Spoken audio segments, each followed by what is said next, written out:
Today is the 22nd Church Thanksgiving Sunday. Mga kapinag 20 katuig ang simbahan.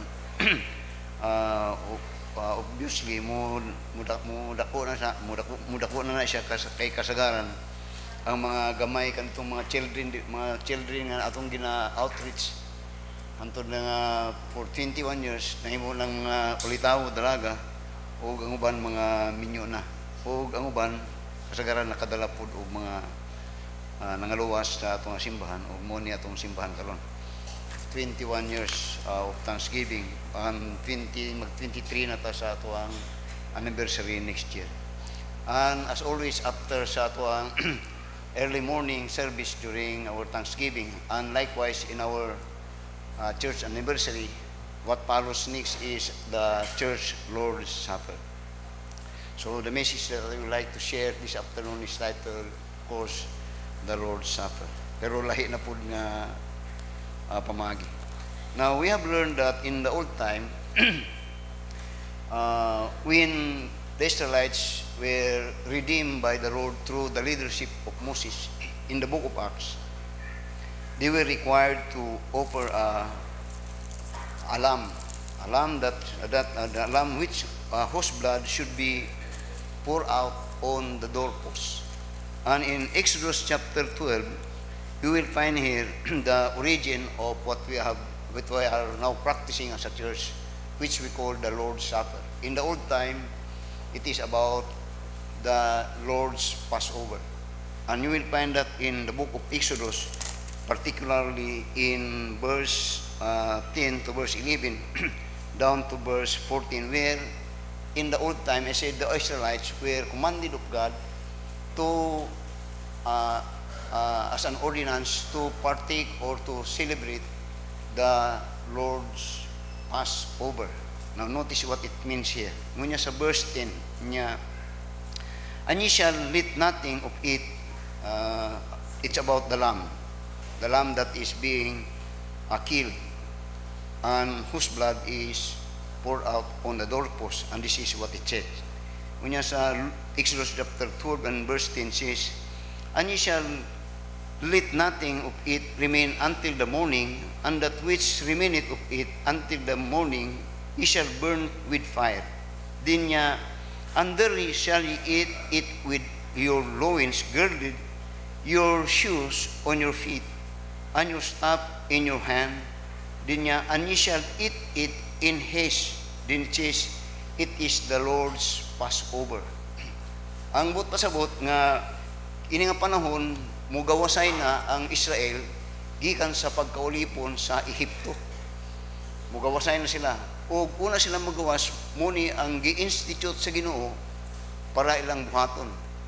And you have heard it. Then in verse 12 now, ngunya, and I will pass through the land of Egypt and this night, and will smite all the firstborn of the land of Egypt, both man and beast, and against all the gods of Egypt I will execute judgment. I am the Lord. Now notice what it says, and I will pass through Egypt. Then God will judge Egypt by executing or killing all the firstborn child of man and of beast, as well as those that are in as well as against all the gods of Egypt. Then ingon niya sa verse 13, and the blood, notice this, and the blood shall be to you for a token upon the houses where ye are, and when I see the blood, I will pass over you, and the plague which shall not be upon you, to destroy you when I smite the land of Egypt. Which speak that the Lord's Supper is the only way for every particular Israel to escape or to be saved from God's judgment. That God at that night, He will pass over in Egypt. Then said, when I see the blood that is being, whose blood is of the lamb that is being poured out on the doorpost niya, when I see the blood, as He pass over niya, I will pass over you. Now notice that the escape or the the judgment will not be poured out in Israel because of the sacrifice of the lamb. And that lamb is called to be Passover. Passover. Then notice in verse 14. Notice now how God instituted this Lord Passover in the old time. Unya, and this day, unya, shall be unto you for a memorial, and ye shall keep it a feast to the Lord throughout your generation. Ye shall keep it as a feast by an ordinance forever. Then notice verse 23. Unya, for the Lord will pass through to smite the Egyptian, and when he seeth the blood upon the lintel and on the two side posts, the Lord will pass over the door and will not suffer the destroyer to come in unto your houses to smite you. This is salvation. And ye shall observe this thing for an ordinance to thee and to thy sons forever. Notice that it is instituted an ordinance. And it shall come to pass when ye shall come to the land which the Lord will give you according as he had promised, that ye shall keep this service. They are required to keep that service Passover yearly. And it came to pass, when your children shall say unto you, what mean ye by this service? Then ye shall say, it is the sacrifice of the Lord's Passover, who passed over the houses of the children of Israel in Egypt, when he smote the Egyptian and delivered our houses. And the people bowed the head and worship. Now in the old time, atong giniskutan in the old time about this, God's instituting the Lord Passover for the Israelite. That when the time, particularly in the day of atonement, or in the day of the atonement, nga sila mo ihaw anig tag-uy mo ihaw sila og karnero. Og katong karnero sa dayang ihawon to nila as an burnt offering or an offering for that memorial day which was called in the old time the Passover. They are being reminded of their deliverance out of slavery from the Egyptians' rule. So, but in the New Testament, you will find in the book of Luke, in the book of Luke, when the Lord Jesus now came to this world, and a few days after, you will find that he instituted the Lord's Supper, and he ended the offering or the Lord Passover. Diri niya gihuman, siya ni Kristo, later, una siya isakripisyo, iyang gitapos o iyang giin ang katong sacrifice of the Lord's Passover. Nga, the Lord's Passover, kung ilan ang i-practice, muihaw sila o karnero. Karon si Neus Kristo, sa dihang una siya i-sacrifice, iyang gi-institute ang Lord's Supper, and indeed the Lord's Passover. Dalawa, sa Luke chapter 22, and in verse 14 down to verse 20. In Luke chapter 22, verse 14. And when the hour was come, he sat down, and the 12 apostles with him. And he said unto them, with desire I have desired to eat this Passover with you before I suffer. Dinungon niya, for I say unto you, I will not any more eat thereof until it be fulfilled in the kingdom of God. Dinungon niya, and he took the cup, and gave thanks, and said, take this, and divide it among yourselves. For I say unto you, I will not drink the fruit of the vine until the kingdom of God shall come. Here you will find the last Passover. Muna siya nga, when this was made by the Lord Jesus Christ, this Lord's Passover, di rin natapos ang trabaho sa mga pari.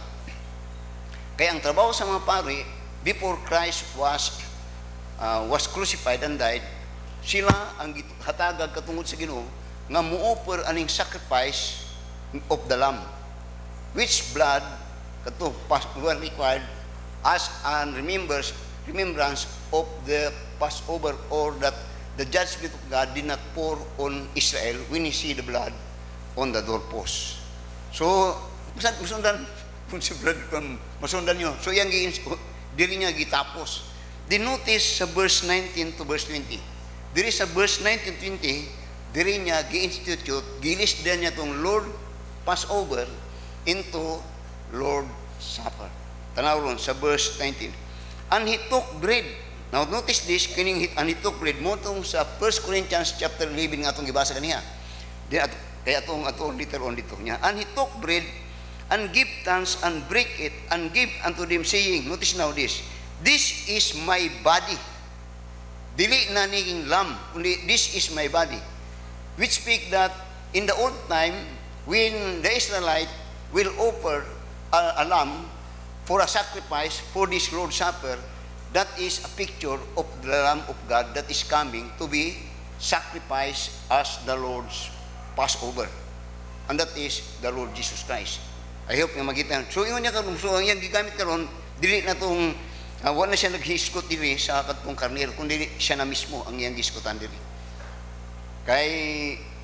Kung kayo mong tanawon, sa John chapter 1, verse 29, when Christ was seen by John the Baptist walking in Jerusalem, he said, behold the Lamb of God that taketh away the sins of the world. So karon sa verse 19 mo na ni ang sulti nya, and he took bread and give thanks and break it and give it unto them, saying, this is my body which is given for you. This do in remembrance of me. Likewise also the cup after supper, saying, this cup is the New Testament in my blood, which is shed for you.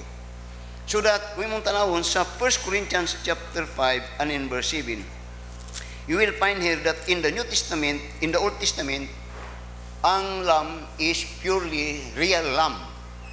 Pero sa New Testament, in the time of the Lord Jesus Christ suffering and death on the cross, moni karon ang iyang isulti. 1 Corinthians chapter 5 and in verse 7. Notice now sa verse 7.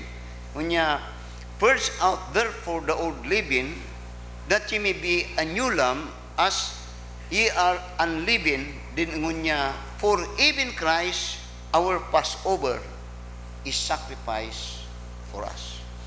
Sa Old Testament, lamb is the Passover sacrifice for the Israelite. Masundan nyo, kadtong karnero, ibirir to silang nag-ihaw o karnero. O ang nag-ihaw ato, o nag-offer ato, mga pari. Pero sa panahon ni Kristo, sa dihang iyan ang i-offer iyang kagalingon, as a Passover sacrifice, dili natapos ang mga sakripisyo on regard of that Lord Passover, which is now the Lord's Supper, which remind us that Christ now is our Savior. He is the one that is being sacrificed, and there it ended any sacrifices that is acceptable to God, because that final sacrifice is the Lord Jesus Christ. So karon mo approach ta sa Ginoo without sacrifice. In the Old Testament time, you approach with your sacrifice. Today, no more sacrifice, because the final sacrifice that God required has now fulfilled in the person of the Lord Jesus Christ. Amen. Muna ingon niya sa verse 1 Corinthians chapter 5 verse 7 niya, purge out therefore the old leaven, that ye may be a new lamb, as ye are unleavened. For even Christ, our Passover, is sacrificed for us.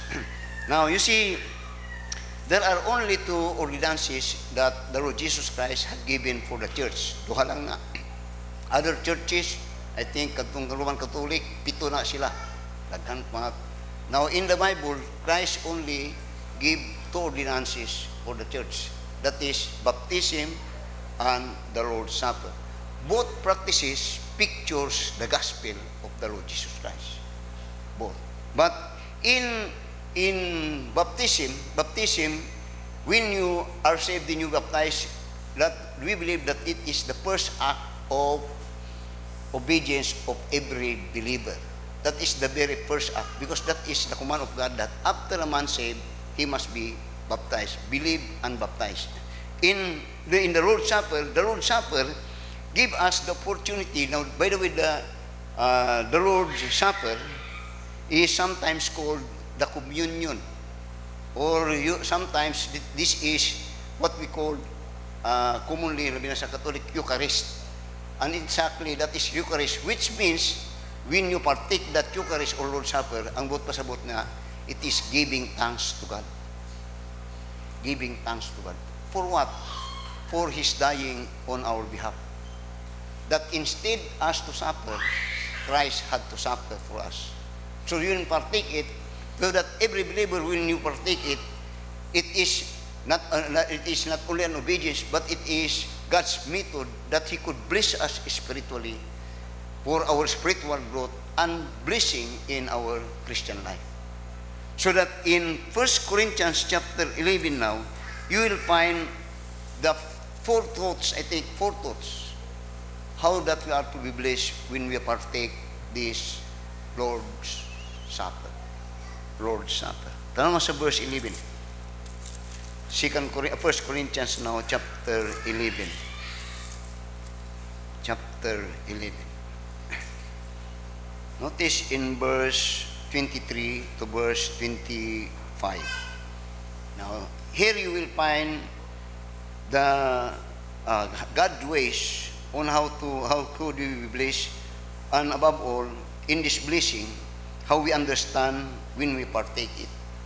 Now, daghang mga nagapractice og ngunila balaang panihapon or ang uban kay pangalawat ang term nila. Mamumalamor pangalawat. Now, daghang atong sundan tong word nga pangalawat pero sa ato kay Lord's Supper man. Now, daghang nagapartake ani nga wala kasabot. Nagapartake nga usay wala sabot unsay significance niya ni. So that kung wala masabtan, wala po na value sa ilaha. But for us that we understand it, we do not miss it. We submit on it and we desire to partake of it. Kung masabtan, huwag nasabtan. So muna itong ipasabot karon. Now, first of all, you will find that when you partake it, first of all, notice the word remembrance. Remembrance. Tanaw sa verse 23 to verse 25. 1 Corinthians chapter 11, verse 23. Nunya, for I have received of the Lord that which I also delivered unto you. Si Apostle Pablo. Now, yun niya, that the Lord Jesus, the same night in which He was betrayed, took bread. He's speaking about Luke chapter 22 and in verse 19 to verse 20. He's speaking about that, what the Lord Jesus Christ did when He instituted the Lord's Supper. That He is speaking now about His body. And His body is to be offered as a sacrifice. And in that body, muna nga si Kristo, when He came here, nagpakatawo siya. Para sa iyang pagkatawo katong lawas, dito niya masinati ang pagsakit nga iyang dangatan sa iyang pagkatawo, isip pagbayad, silot sa Ginoo sa sala sa mga tao. Siya ang gisulatan in the body. So niya sa verse 24 now niya, and when He had given thanks, He brake it and said, take it, this is my body, which is broken for you. Notice this do in remembrance of me. Then in verse 25, after the same manner also, He took the cup when He had supped, saying, this cup is the New Testament in my blood. This do ye, as oft as ye did it, drink it, notice this, in remembrance of me. About that, when partaking of the body niya, in remembrance of me. In the partaking of the body, in remembrance of me. So that, when we partake it, God is telling us something that we are to remember. Doon na tayo, when we partake, doon na siya hinumdum sa toa.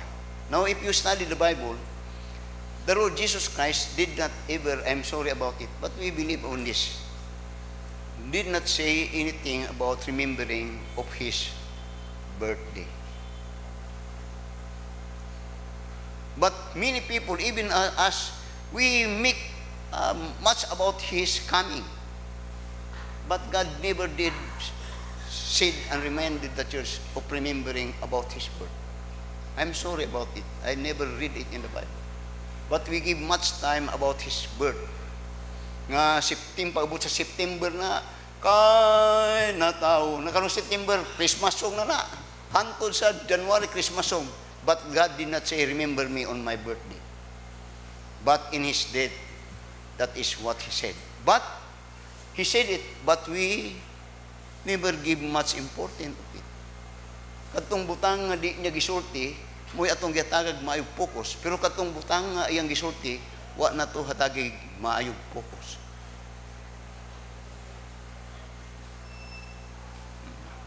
Nanay ana karon nanay ana.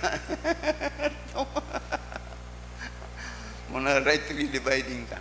So, yun niya, in remembrance of me. So the question now is, what we should remember of the Lord Jesus Christ? And in remembering, he's still not telling about his birth and even his life and even his teaching. No, he's teaching and he's reminding about his death.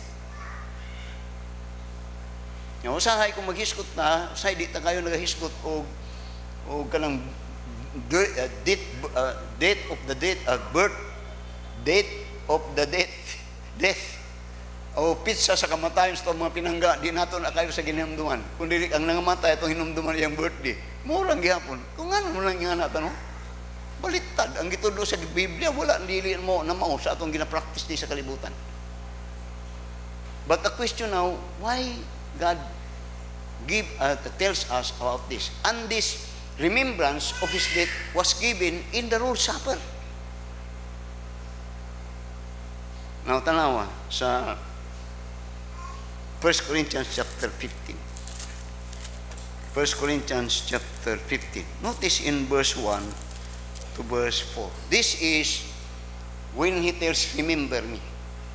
When he's speaking about remember me, when you partake the bread that is his body, and you partake the cup which speak about his blood, then in remembrance of me. He's telling about his death. Now notice in 1 Corinthians chapter 15, verse 1 to verse 4. Moni ang iyang gusto, may hinumduman.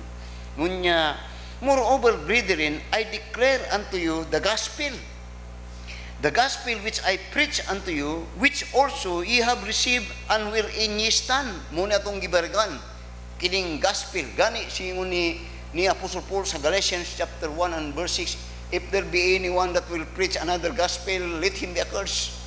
Mugin na yung kuan kayo. Diyon niya, by which also, this gospel, by which also ye are saved. Kini nga gospel, mo ni nakaluwas kanimo. But pasabot nga, sama ni adtong mga Israel, nga naluwas dito sa judgment sa Ginoo, nga diin, when he passed over, yun niya, I will pass over you, walay mahitabo sa inyo, walay judgment, walay patay sa inyo, walay tanan. Muni pud ang ayang ginasulti karon nga kining gospel, muni nakaluwas kanato nga that we become not only the child of God, but when we die, we will be in heaven. There would be this gospel, muni ang makaluwas ton kay kini nga gospel, kung imuning tuhan og dawaton, kini ang dinhi hatagan ka Ginoo sa Ginoo og kapasayloan sa tanan nimong mga sala. Nimong sala kaniadto karon og umaabot when you have heard the gospel and believe it. Ang term niya saved, the word saved there, you have been saved, meaning to say you are forgiven of all your sin. More remember. Now, yun niya sa verse 2. By which also ye are saved, if ye keep in memory that which that I preach unto you, unless you have believed in vain. Then he said, for I deliver unto you first of all that which also I also received, how that Christ died. This is what we are to remember. That how Christ died for our sins according to the scripture, and that he was buried, and that he rose again the third day according to the scripture. So that when we partake it, we are remembering that instead of us to be punished, to suffer for our sin, Christ suffered for our sin. And that was so long ago. And it covers everyone that hear the gospel and believe his sin, just like all those that were forgiven are forgiven. So, it is, when we take it, we are remembering the suffering and death of the Lord Jesus Christ. When we remember it, we also likewise remember why he had suffered. He suffered for our sin.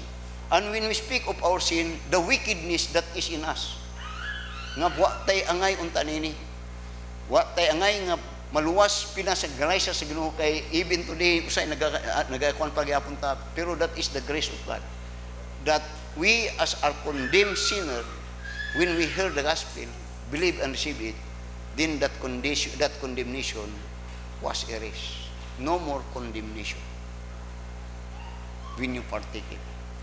Nga kung nagpartik ta, nagapahinumdum nga, it is because of Christ that I become a Christian. It is because of Christ that I am forgiven. It is because of Christ that I am going to heaven. It is because of Christ that I become a child of God. It is because of Christ that I was released from the dominion of evil. Tanawa, sa 1 Peter chapter 2. 1 Peter chapter 2, and in verse 21 to verse 24.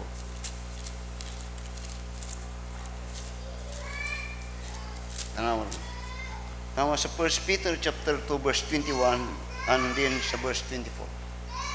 Notice what it says. Unya, for even hereunto were ye called, because Christ also suffered for us, leaving us an example that we should follow his steps, who did no sin, neither was guile found in his mouth, who when he was reviled not again, when he suffered, he threatened it not, but committed himself to him that judgeth righteously. Tanawa sa verse 24. Who his own self bare our sins on his body on the tree. Nga ang picture ana, ang yang kung when you are saved, ang yang kadtong na-crucify siya to, ikaw to. Siyang nagtubos sa imo. Ikaw to ang dapat nga bukbukon og mayo. Ikaw itong dapat kulatawon dayon nagatinga nga matay. Ilansa nga nagatinga hantod sa tulo ka oras nga gibitay hantod mamatay. Mo na ingon niya sa verse 24, who his own self bear our sin, bear. Dayon niya our sin in his body on the tree, that we being dead to sin should live unto righteousness, by whose stripe, notice the word, ye were healed.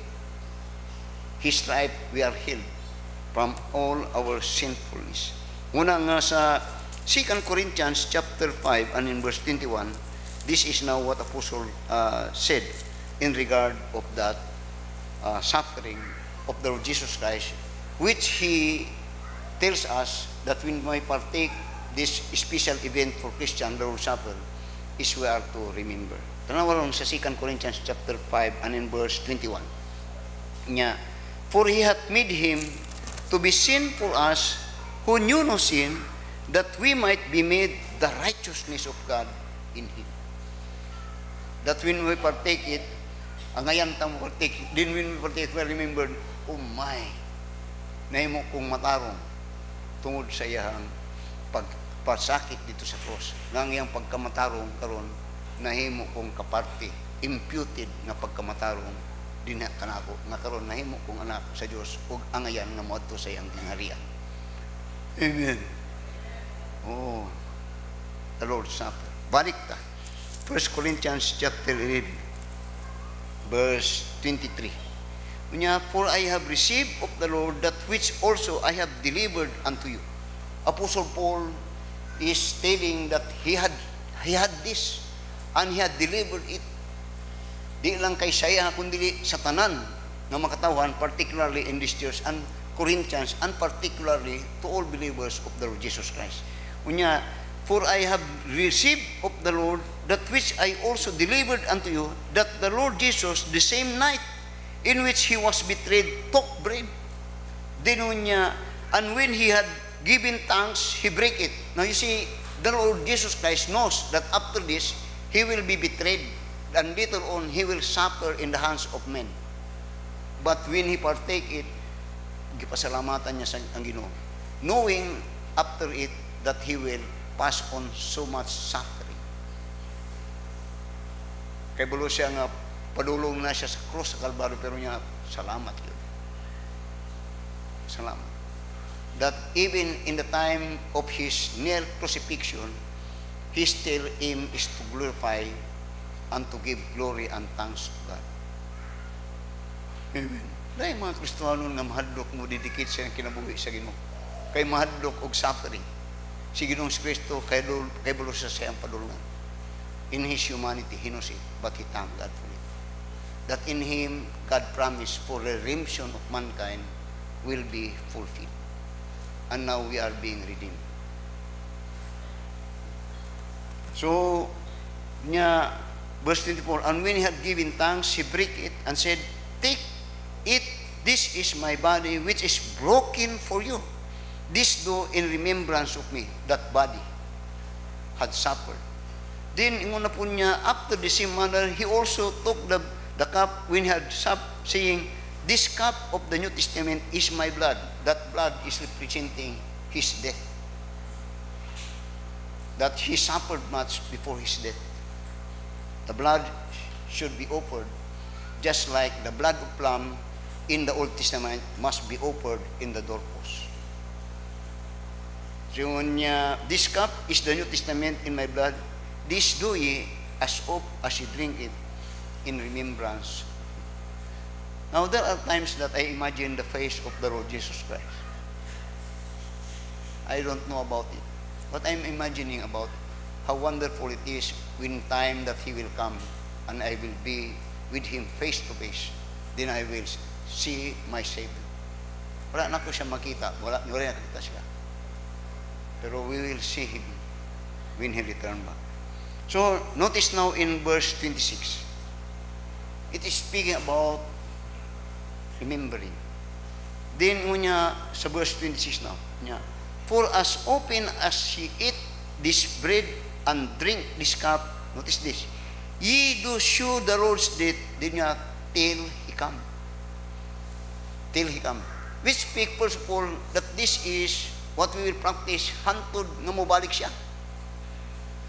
And when we speak about till He come, that is our living hope. Kay walay parehas lang tadi sa kalibutan.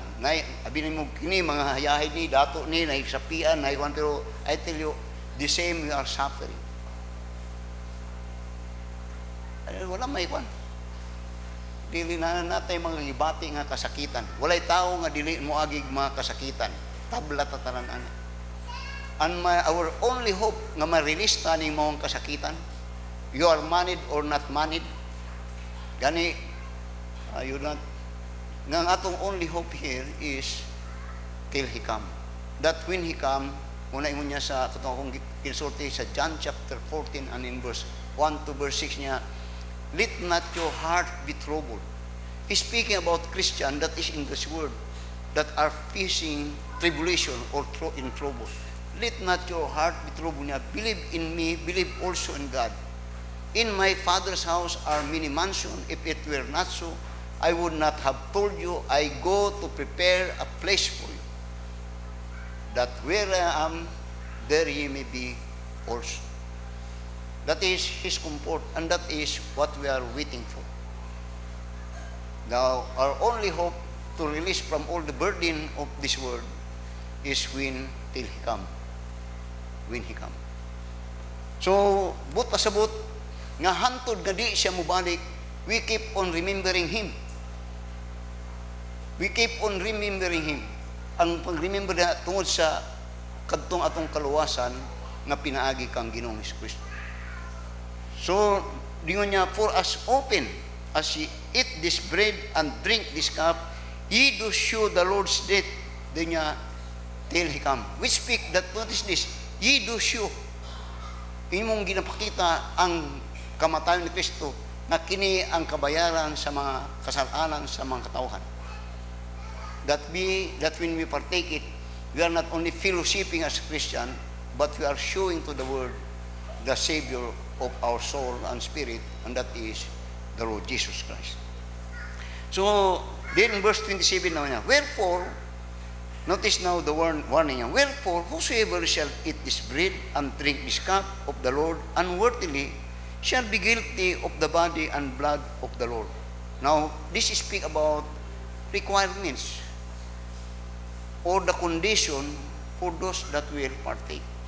Which speak that this partaking of the Lord's Supper is not, dili ni siya kay kanang di ba nga murag para sa I hope nga kasabot mo kay kanunay kini man gud ma-simplify na ako kanunay ning Katoliko nga sige lang bisag asa lang hala bisag asa lang dili nga na. When we take the Lord's Supper, there are conditions that should be met. Pero kini condition dili ni bugat para sa mga katawan sa Ginoo. Kay ang Lord's, you listen very carefully. Kay ang Lord's Supper is only for the believer. This is not for the unbeliever. This is for the believer. And you know that when you are believer, you are Christian, you are a child of God. You are qualified. But yet, Lord, muni nga itong kasagaran, Lord, makasala paman ko, kana nga dapit. Now, you see, in our relationship, many times I said this, in our relationship, in our family, sometimes sometimes we are offended by our children.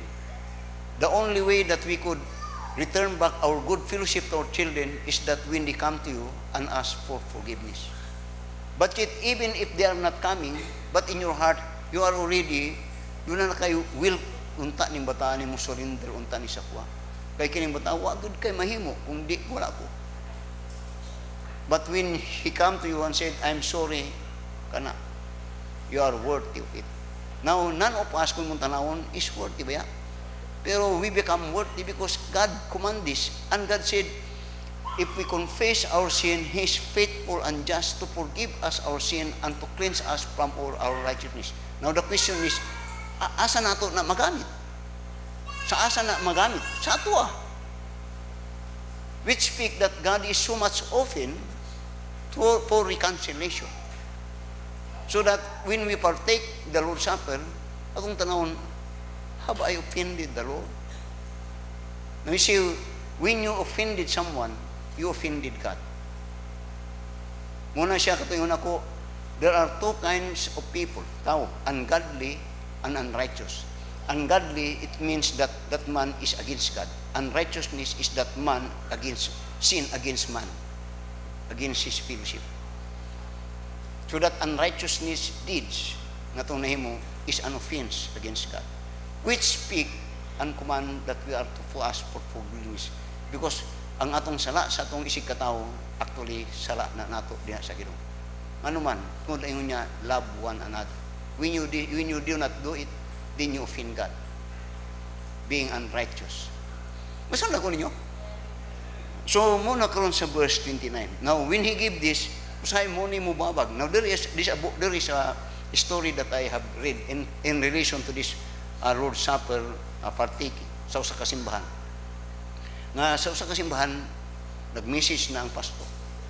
Then, pag later on, then diha pa sa magpasa na Lord, this bread and wine, doon ay usa ka babae nga wa nagtindog, nga nagalingkod, nga nagahilak.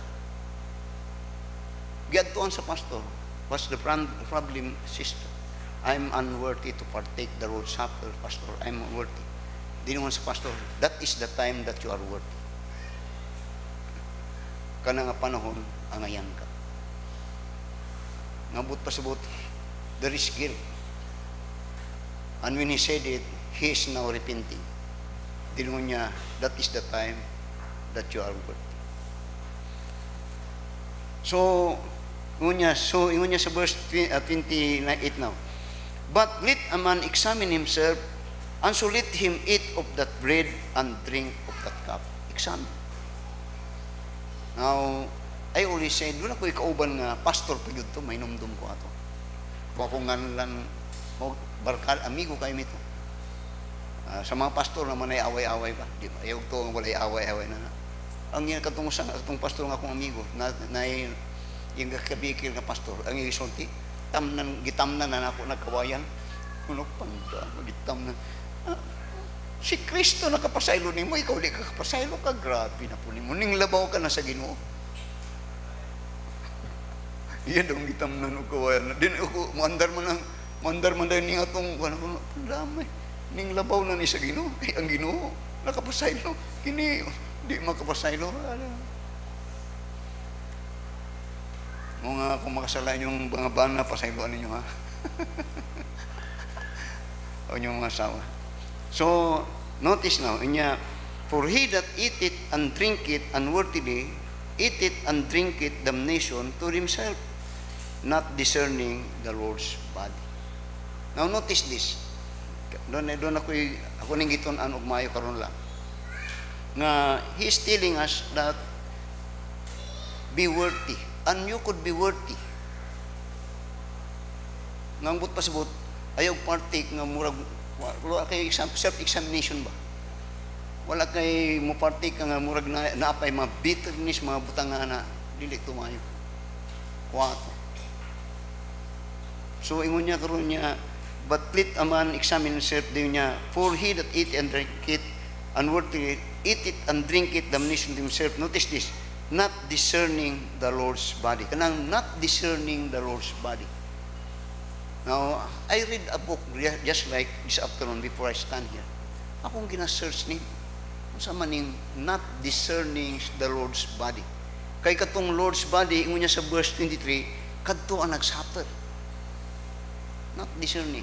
Now, ang Catholic thinks that the discerning of the Lord's body is that when you partake the Lord's Supper, it converted to the body of the Lord Jesus Christ. Dili ko mo. Then ang uban po, when you prayed it, it signifies about the body. Adi po tumo. Then muni ang gwapo nga explanation na gusto na akong ipaabot. Muni ang explanation. Tanaw sa Luke chapter 24. Sa Luke chapter 24, particularly sa verse 24 down to verse 31. Then we will close. Doon niya sa verse 24. Ngunya, uncertain of them which were with us went to the sepulchre and found it even so as the women had said, but him they saw not. Anbot po sabot, Jesus Christ here now was resurrected. He was now resurrected. Then niya sa verse 25, then he said unto them, O fools! Now ingani ang para makita nyo ni. Now, after the resurrection of the Lord Jesus Christ, as he went to Jerusalem, doon ay duha ka mga disipulo niya nga iyan na-meet sa Emmaus. Kitong disipulo nga na-meet niya, wakay balo, wakay lang, nga si Kristo tong ilang gila ka istorya. Ug mo ni ang ning transpire. So sa verse 25, muna niya, muna sa verse 24 akong balik. And a certain of them which were with us went to the sepulchre and found it even so as the women had said, but him they saw not. Muna yung testimony atong duha ka mga disciple nga kauban ni Ginoong Kristo. Nga bisan sa atong nami kauban, nigadto nga duha ka babae, kita wala na sa Kristo. Then si Ginoong Kristo sa verse 25, this is what he said. Then Jesus said unto them, O fools and slow of heart, to believe all that the prophets have spoken. Ought not Christ to have suffered these things and to enter into his glory? Dinon niya, and beginning at Moses and all the prophets, he expounded unto them in all the scriptures the things concerning Jesus or himself. And they knew nigh unto the village whither they went, and he made as though he would have gone farther. But they constrained him, saying, Abide with us, for it is toward evening, and the day is far spent, and he went in to tarry with them. So sa diyang nagalakaw sa gabi na, kung sa doon gabi na, kuyog na lang ka din sa mua. Kuyog na ta. Hindi na lang ta magpahulay, something like that. So sa verse 30, tanawan niyo sa verse 30 na ito po. And it came to pass, at he sat at meat with them, notice this, he took bread. Kini, kung tanaw ni, muni ang nag-transpire, kasi when he instituted the Lord's Passover, Lord's Supper. Sa Luke chapter 22 verse 19 to 20, mauni ang iyang gibuhat ka na itong buhi pa siya. Karoon nga nag-resurrect na siya, nag-explain mo, iyan na po itong gihimo. Now I'm speaking about the Lord, discerning the Lord's body. Niya, and it came to pass, sa verse 30, as he sat at meat with them, he took bread and blessed it and break it and gave it to them. Lord's Supper ni. Then notice in verse 31, and their eyes were open, and they knew him, and he vanished out of their night. What that means? That the discerning of the Lord's body simply means when we partake this Lord's Supper, this time, He is with us. Uban siya, na ang presensya sa Ginoong sakla. How wonderful. Well, sa Biblia, wala na ngunya, I be with you. Always. Pero dini sa Lord's Supper, diri niya kipakita itong not discerning the Lord's body. That the partaking of that is a reminder that God is with us as we partake. Okay, let us all stand up and let us pray. Then, by the way, atong kumagi, after prayer, you pray for yourself. Nakatindog naman tatan. Pray for yourself as we are to partake the Lord's Supper this afternoon. And examine yourself. Think of all those mga circumstances sa atong kinabuhi that we had offended God by offending others. And if He has not here, God knows it. Take the burden of bitterness in your heart. Bitter person are the one that is suffering. And you could not partake it with that suffering because Christ had already suffered for us. I hope you understand. Be humble of it. Be humble. Let's pray. Our dear Heavenly Father, Lord, salamat sa manindot nga pasabot din sa imong pulong as we partake this Lord's Supper tonight, this afternoon. And we are proceeding sa gabi, that thou would bless it as you have been blessing it. That in this partaking, you are presence among us, that you are witnessing, and when you come in this, and you are here, you know the intention of our hearts, you know what is our mind, so that in humbleness, you know, forgive us of those offenses that we had committed unto thee. Wala gyud kami mahimo, Diyos, kundi to extend forgiveness because you have also extended your forgiveness unto us. You know, we believe that vengeance belongeth unto thee. So, dili kami ang muhukom kanila. Ikaw ang muhukom kanila. And when you judge people, it is righteous judgment. Sometimes, it is unfair. Kaya usahay among datanaw ang ilang sayop, wa mi katanaw sa among sayop. Mo nga when we partake now this holy Lord's Supper, Lord, again, if we have offenses and we have offenses, forgive us, and then Lord, help us na matarong among kinabuhi, because certainly you have, Lord, in this Lord's Supper a blessing that you poured out to your people, spiritual blessing, which also is all material blessing. And that is what had happened to this church, that you have blessed us tremendously. And this is, part of it, is that we partake the Lord's Supper correctly and in accordance to your will. So bless each one as you've been blessing it. This we pray and give thanks in Jesus' name. Amen. Then I would like to call on our deacons as we to help me in this pagbahin-bahin para sa itong walang panihan.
And when he had given thanks, he broke it and said, "Take it, this is my body which is broken for you.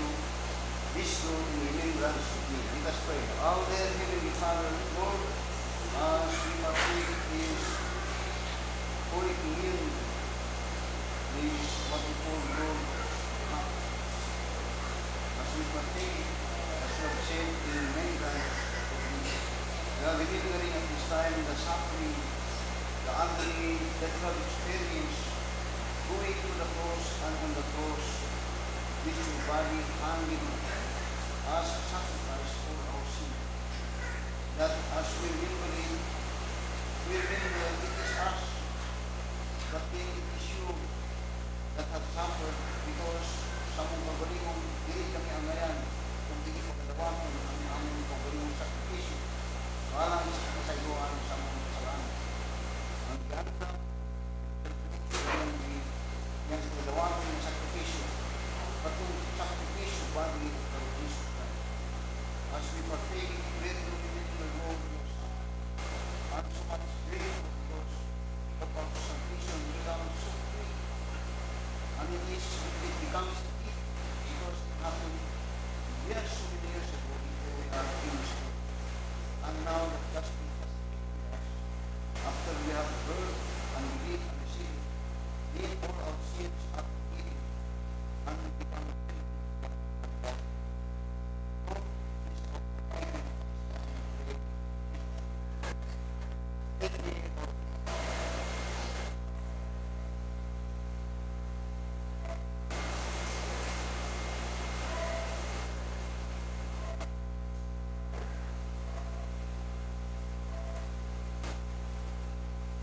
after the same manner also he took the cup.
had supped, saying, This cup is the New Testament in my blood.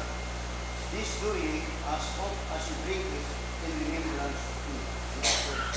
Our dear Heavenly Father, as we partake this cup, in which signify your blood, we remember in the Old Testament time that blood of the Lamb was God requirement that He will pass over upon the house when His judgment will fall.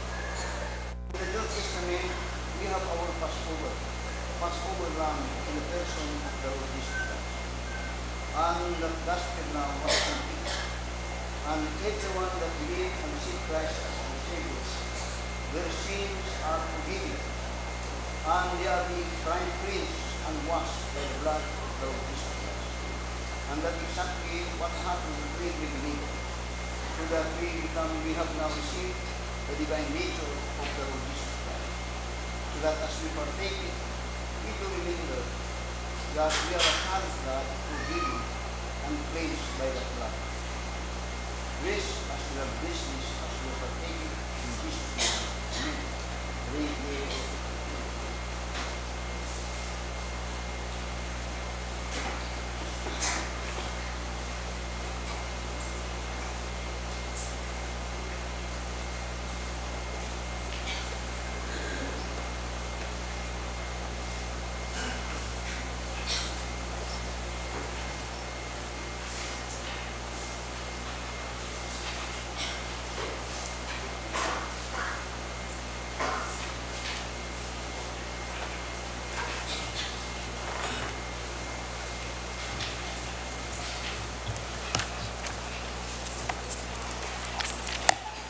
Let us sing page 10 in our hymnal, The Old Rugged Cross.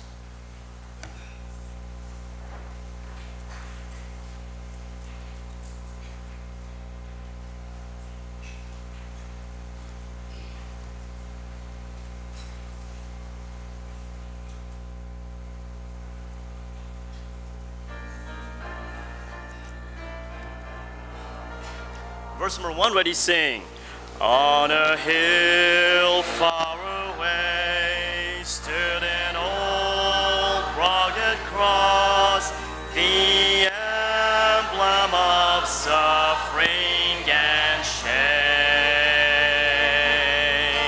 And I love that old cross where the dearest and best for a world of lost sin slain.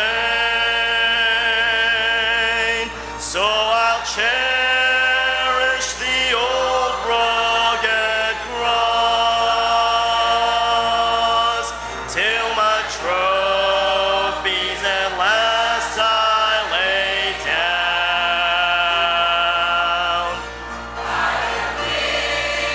To the old rugged cross and exchange it someday for a crown. Oh, that old rugged cross, so despised by the world, has a wondrous attraction for me. For the dear Lamb of God left His glory above to bear it to dark Calvary. So I'll cherish the old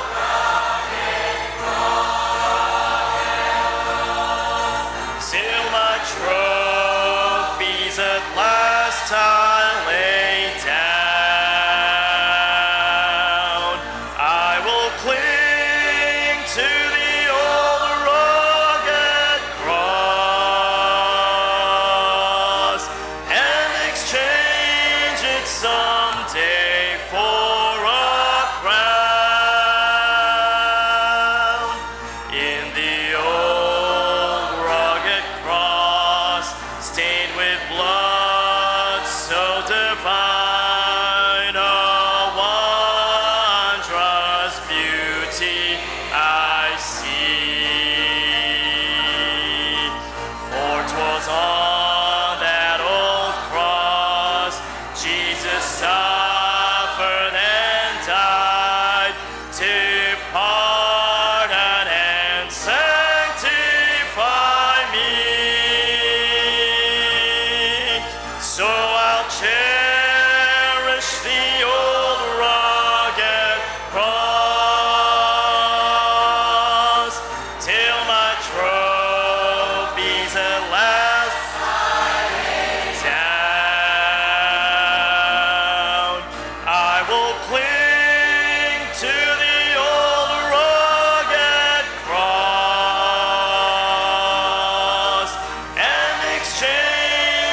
someday for a crown. To the old rugged cross I will ever be true. Its shame and reproach gladly bear. Then he'll call me someday to my home far away, where his glory forever I'll share. So I'll cherish the old cross till my trophies at last I lay down. I will cling to the old rugged cross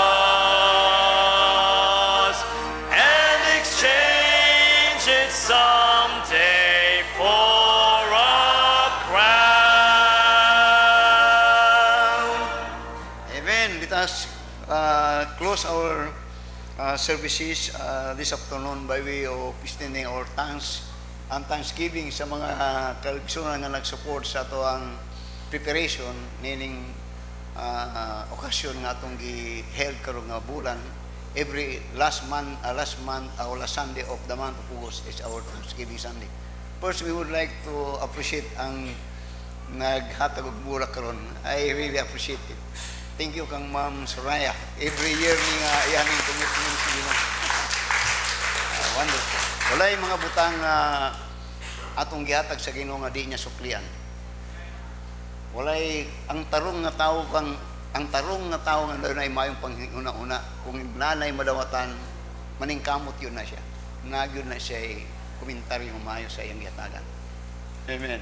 So bitang din kang Sergio Marie naga-mention na lang jud ko kay pinimitugulang naman ko kanato din ko naga-mention kay katong men's fellowship dito mi sa iyang area nag-fellowship din pagpanguli namo yaming gitor namo iyang farm iyang din yang gihungo nga pastor kanang mo sa kababoy na pastor para na sa atong Thanksgiving. Salamat kang brother. Hapit ma sakripisyo kay actually na we understand it. Layo tong binukayan. Dayon nagtawag si Ma'am Josephine sa ko atong kang adiri kang sa akong asawa si Ma'am Josephine atong Bernis I think Sabado. Bernis. Nga ma'am ing na si pastor nga ipakuha ang baboy diri kay busy kayo daw sila dito sa binukayan. Then ako pud busy man pud ko. Then kung di nato kwaon mga alas 8 na sila sa gabi sa Sabado mabot. Then una ko ingon ako sa mga misis kang ingna si Josephine nga kung unsang oras mabot ang baboy mo po nang oras po nato nga i-prepare. Mo to akong gi-contact ang mga men kung mabot og alas 8 trabahoon nato sa gabi. Alam trabaho na tong baboy alas 8 hantod maluto na sa Domingo. Ang gitangkad nga bibin mo mga tao nga Sabado sa buntag na hatod tong. So we thank God for Brother John. Salamat po sa atong choir. Thank you sa atong choir. I am so proud with this choir and even the leadership of this choir. We have a very good choir in this church. Salamat sa atong mga choir. And in fact, ang mga supporter nga kusog din sa simbahan, kining mga choir.